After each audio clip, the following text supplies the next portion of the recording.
On a tous vu ces images. C'est vrai, c'est assez saisissant. Des milliers de soldats qui marchent ou pas, une synchronisation mais parfaite, et puis ces alignements de chars, de missiles, à perte de vue. C'est vrai que ça a un côté presque hypnotique, un défilé militaire chinois. Puissant, ordonné, massif. Mais bon, aujourd'hui, on va essayer de regarder un peu derrière cette chorégraphie militaire. Parce que ces grands événements, comme celui de 2019 pour les 70 ans de la RPC, ou même le plus récent de 2025, c'est bien plus que de simples parades. Ce sont de vrais outils politiques très sophistiqués d'ailleurs, qui envoient des messages complexes, autant pour l'international que pour les Chinois eux-mêmes. Et c'est en regardant ça de près qu'on va tenter de comprendre un peu les lignes de force. Oui, tout à fait. L'idée, c'est vraiment de décoder cette communication sur deux niveaux. D'un côté, voir comment ces défilés servent à souder la nation, à renforcer le pouvoir en interne, et de l'autre, analyser le message qui est envoyé au reste du monde.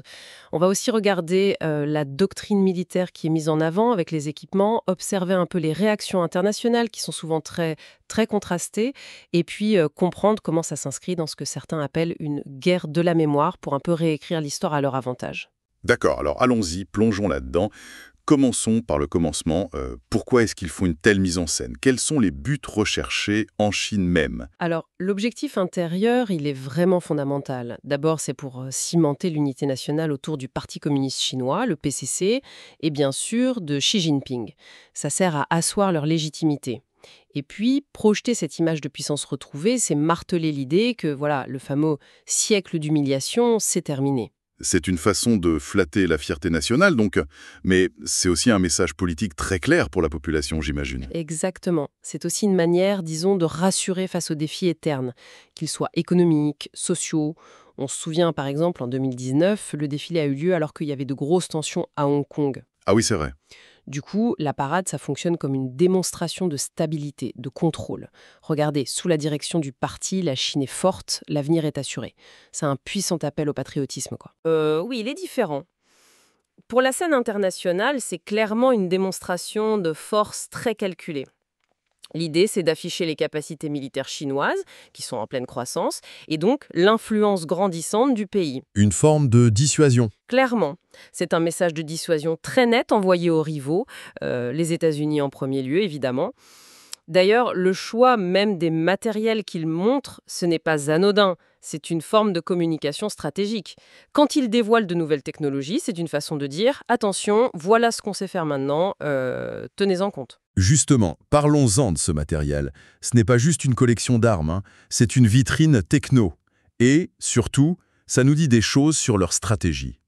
Qu'est-ce qui a le plus marqué récemment? Alors, il y a plusieurs domaines où on voit une montée en puissance assez spectaculaire. D'abord, tout ce qui est hypersonique. La présentation du missile DF-17, ça a vraiment fait parler. On parle d'engins qui volent à plus de Mach 5, donc 5 fois la vitesse du son, et surtout qui peuvent manœuvrer, changer de trajectoire de façon imprévisible. Et ça veut dire quoi, concrètement, en termes de menaces? Mais concrètement, ça veut dire qu'ils sont faits pour échapper au système de défense antimissile qu'on a aujourd'hui, avec une portée, disons, régionale, on estime autour de 2000 km. Ils posent une menace très directe, notamment vis-à-vis de Taïwan. Et c'est un vrai casse-tête pour les forces américaines et leurs alliés dans le Pacifique. L'arrivée de ces armes, c'est pas juste une petite amélioration, ça vise vraiment à changer les règles du jeu dans la région. Ensuite, deuxième point important, c'est la modernisation très rapide de l'arsenal nucléaire. Les défilés ont permis de voir des systèmes bien plus performants. Par exemple, les missiles balistiques intercontinentaux, les ICBM, comme le DF-41. Ah oui, celui dont on a beaucoup parlé. Exactement. Il est mobile, c'est-à-dire lancé depuis des camions, donc très difficile à repérer avant un tir. Et il peut emporter plusieurs têtes nucléaires sur des distances qui couvrent le monde entier. Ça renforce considérablement leur capacité de dissuasion nucléaire. Et il n'y a pas que les missiles, j'imagine. D'autres domaines. Non, loin de là. On voit aussi des progrès très nets dans le domaine sous-marin. Le fait qu'ils aient montré ce grand drone sous-marin autonome, le HSU-001, ou d'autres systèmes sans pilote, on parle d'UUV, ça montre qu'ils font un effort énorme pour rattraper leur retard et pourquoi pas contester la domination historique des Américains et des Japonais sous l'eau. Mhm. Et ça, la guerre sous-marine, c'est absolument crucial pour l'équilibre des forces, surtout si on pense à un scénario autour de Taïwan. D'accord. Donc, si je résume, des capacités hypersoniques qui défient les défenses, une force nucléaire plus moderne, plus mobile, et une vraie montée en puissance sous l'eau. Comment tout ça s'articule? Est-ce qu'il y a une logique globale, une doctrine derrière tout ça? Oui, oui, tout à fait. Tout ça, ça s'intègre très bien dans ce qu'on appelle la doctrine anti-accès interdiction de zone, ou A2AD en anglais, hein, Anti-Access Area Denial. L'idée de base est assez simple en fait. Il s'agit de rendre extrêmement cher et risqué pour une force extérieure, on pense surtout aux États-Unis, de venir se déployer et opérer près des côtes chinoises en cas de conflit. Donc si je comprends bien, l'idée c'est de créer une sorte de bulle de protection autour de la Chine, où intervenir devient trop d'enjeux, notamment pour venir aider Taïwan. C'est exactement l'idée. Il s'agit d'imposer des coûts potentiellement inacceptables à l'adversaire. Les missiles hypersoniques, les missiles antinavires qu'ils développent aussi, les capacités sous-marines et même leur système de défense aérienne comme le HQ-29. Tout ça, ça contribue à renforcer cette bulle A2AD. Le défilé, finalement, ça ne fait que rendre cette stratégie visible, tangible. Une stratégie qui, on s'en doute, provoque des réactions assez vives à l'international. Comment le monde voit ces démonstrations de force? Peut-être commencer par les États-Unis, où on a vu les réactions pas mal changer, notamment avec Donald Trump. Ah oui, l'évolution de Trump est assez intéressante à observer.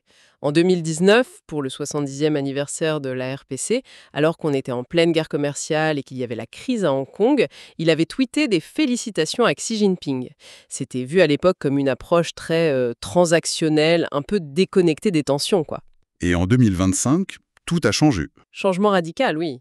Sur son réseau social Truth Social, il accuse carrément Xi, Poutine et Kim Jong-un de conspirer contre les États-Unis. Il va même jusqu'à rappeler les sacrifices américains pour aider la Chine pendant la Seconde Guerre mondiale, sous-entendant une forme d'ingratitude. Ce revirement, il s'explique sûrement beaucoup par des calculs de politique intérieure, hein. Mobiliser sa base contre cet axe d'ennemis, c'est un discours qui marche bien pour lui. Oui, cette image des trois dirigeants, Xi, Poutine, Kim, ensemble à Pékin en 2025, ça a dû frapper les esprits aux États-Unis, j'imagine. Ah oui, énormément. La presse américaine a beaucoup insisté sur cette image sans précédent. Elle l'a interprétée comme un défi direct au système international fondé sur des règles. Ça a vraiment renforcé l'idée d'une compétition stratégique qui s'intensifie et d'une volonté de Pékin, peut-être avec l'aide de Moscou et Pyongyang, de bâtir un ordre mondial différent. Et face à cette lecture américaine très, disons, frontale, comment l'Europe a réagi? Plus en nuances? On peut dire ça. L'Union européenne a plutôt cherché à nuancer le discours. La perception est qu'il est plus en phase avec les tensions internationales que d'être vanté des Français de grandes superpuissances en tension directe. L'Europe s'est retrouvée, un peu comme souvent sur ces sujets, dans une position assez inconfortable. On pourrait parler d'ambiguïté stratégique. Officiellement, la chef de la diplomatie européenne, Kaja Kallas, a utilisé les mêmes mots des Poutine, défi direct au système international. Elle a insisté sur le fait que la présence de Poutine et Kim n'était pas seulement symbolique. Donc, verbalement, un alignement sur les inquiétudes occidentales. Mais dans les faits, c'était plus compliqué. Il y a eu des échos, par exemple, d'ambassadeurs européens à Pékin qui se demandaient s'il fallait boycotter le défilé de 2025. L'idée d'être là, à côté de Poutine, avec des troupes qui ont envahi l'Ukraine, ça mettait mal à l'aise. Je comprends. Sauf que Bruxelles n'a pas donné de consignes claires et unifiées. La décision a été laissée à chaque pays. Résultat, certains ambassadeurs y sont allés, d'autres non. Ce qui montre bien le dilemme européen habituel, non? Chine et la Russie, et d'un autre côté, vouloir garder une certaine autonomie stratégique, sans oublier les liens économiques très importants avec la Chine. Cette absence de position commune forte, ça montre une certaine réticence à entrer dans une logique de confrontation ouverte, ce qui contraste avec l'approche américaine et peut-être une volonté d'éviter une nouvelle guerre froide. Est-ce qu'il y a eu des analyses spécifiques dans certains pays européens? En France, par exemple, quel regard a-t-on porté? L'analyse française a souvent mis en avant un point intéressant. Oui, le matériel est impressionnant, mais l'armée chinoise, en réalité, elle manque cruellement d'expériences récentes du combat réel, du feu. Ah oui, c'est un point important. Du coup, l'interprétation qui revenait souvent, c'était que le message principal était « on montre les muscles pour ne pas avoir à s'en servir ». Que la simple démonstration de force pouvait suffire à dissuader et à obtenir ce que Pékin veut, notamment sur Taïwan, sans forcément aller jusqu'à l'affrontement. Il y a aussi eu quelques commentaires comparant la rigueur quasi parfaite du défilé chinois avec d'autres parades militaires peut-être jugées plus brouillonnes ailleurs, pour souligner des cultures différentes de la projection de puissance. On a parlé du matériel, de la stratégie A2AD, des réactions internationales, mais vous aviez mentionné un autre aspect au début, cette idée de guerre de la mémoire. Qu'est-ce que ça veut dire dans ce contexte précis? Évidente au premier abord, mais tout aussi stratégique. Parce qu'au-delà des missiles et des chars, il y a une vraie bataille sur le récit historique. La Chine, et d'ailleurs souvent en accord avec la Russie sur ce point, utilise ces grandes commémorations pour contester activement la narration occidentale de la Seconde Guerre mondiale. Une narration qui, il faut le dire, a tendance à se concentrer sur l'Europe et le rôle américain. Et comment ça se traduit concrètement? Par exemple, Pékin insiste toujours sur sa propre terminologie. Il parle de la victoire du peuple chinois dans la guerre de résistance contre l'agression japonaise et la guerre antifasciste mondiale. L'objectif est double. D'une part, souligner l'énorme contribution de la Chine à la défaite du Japon et du fascisme, une contribution souvent minimisée en Occident. Et d'autre part, et c'est là le point clé, utiliser ce passé glorieux pour légitimer ses ambitions d'aujourd'hui. Légitimer quoi, plus précisément? Principalement ses revendications territoriales et sa posture géopolitique. Pékin s'appuie énormément sur certains textes clés de l'après-guerre, comme la déclaration du Caire de 1943 et la proclamation de Potsdam de 1945. Pour eux, ces documents sont la base légale et morale de leur souveraineté sur Taïwan et d'autres territoires, parce qu'ils disaient que les territoires pris par le Japon devaient être rendus à la Chine. Ce qui n'est pas l'interprétation de tout le monde, notamment des Américains. Exactement. Parce que les États-Unis, eux, mettent plutôt en avant le traité de paix de San Francisco de 1951, que ni Pékin ni Taipei n'ont signé d'ailleurs. Ce traité dit simplement que le Japon renonce à ses droits sur Taïwan, mais sans dire à qui le territoire revient. En insistant sur le Caire et Potsdam, la Chine essaye d'ancrer ses revendications dans un cadre historique et juridique qui l'arrange, quoi. C'est une vraie bataille sur l'interprétation du passé qui a des conséquences très actuelles. Donc si on met tout ça bout à bout, on a la démonstration de puissance militaire, le muscle si vous voulez, on a la réécriture du récit historique, la justification morale et légale, et on a le rassemblement de dirigeants qui partagent une vision critique de l'ordre mondial actuel, Xi, Poutine, Kim, et potentiellement d'autres comme l'Iran ou des pays du Sud global. Ce terme qu'on utilise pour les pays émergents hors Occident? Voilà. Tout ça, ça forme une stratégie d'ensemble assez cohérente. Une stratégie qui vise quoi, au final? Qui vise à, disons, remodeler activement les bases de l'ordre mondial tel qu'il est sorti de la Seconde Guerre mondiale, un ordre perçu comme étant dominé par les États-Unis et l'Occident. Et à proposer, ou en tout cas à préparer le terrain pour une alternative. Donc, pour résumer notre discussion, ces défilés militaires chinois, c'est bien plus qu'une simple parade.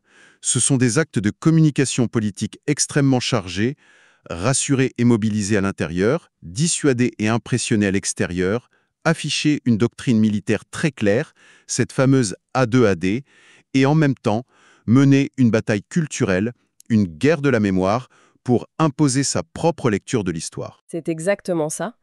Et les réactions internationales très partagées, une confrontation américaine qui monte face à une Europe plus hésitante, montrent bien les lignes de fracture actuelles. Mais ce qui est peut-être le plus frappant, c'est cette approche chinoise globale qui lie la puissance brute, le hardware militaire, et le software historique et idéologique pour essayer de redéfinir les rapports de force.